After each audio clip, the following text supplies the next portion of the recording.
வணக்கம்.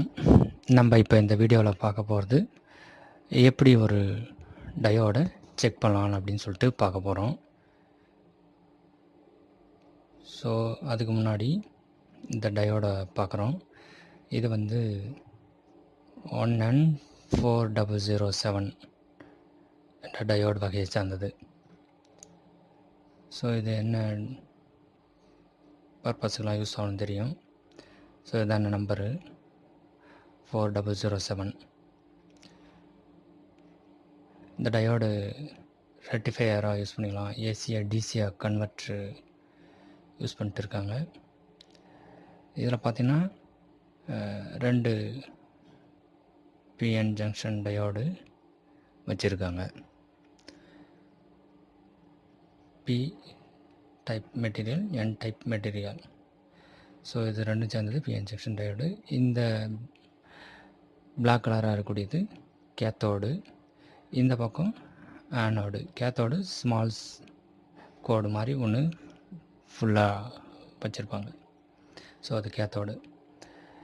இப்போ என்ன பண்ணுறோம், மல்டிமீட்டரை எடுத்துக்கிறோம்.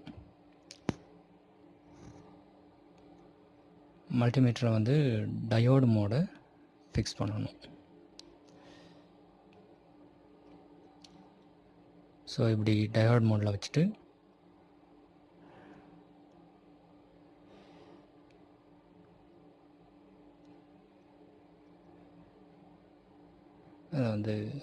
அது வந்து லைட் ஆன் ஆஃப் இது வந்து செலக்ட் பண்ணுறோம். ஏற்கனவே இப்போ டயோட் மோடு சிம்பிள் மாறிடுச்சு. ஸோ இப்போது மீட்டர் செக் பண்ண போகிறோம்.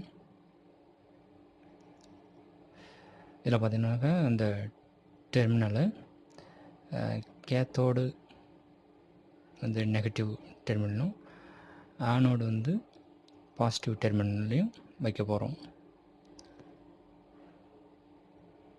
ஸோ இப்படி ஆனோடு கேத்தோடையும் அந்த டெர்மினலில் டச் பண்ணுறோம். பாருங்கள், anode cathode positive negative terminal கரெக்டாக பார்க்கணும். இப்போ மல்டிமீட்டரில் 0.36 வோல்ட்டு காட்டுது. அப்படின்னாக்கா இது எந்த வகையான டயோடுன்னு சொல்லிட்டு நம்ம ஐடென்டிஃபை பண்ணலாம். ஸோ ஜென்ரலி 0.6னாக்கா அது வந்து சிலிக்கானும், 0.3 அப்படின்னு வந்ததுனாக்கா அது ஜெர்மானியம் டயோடு. ஸோ இது வந்து 0.536 நியர்பை 6.6. அதனால் இது வந்து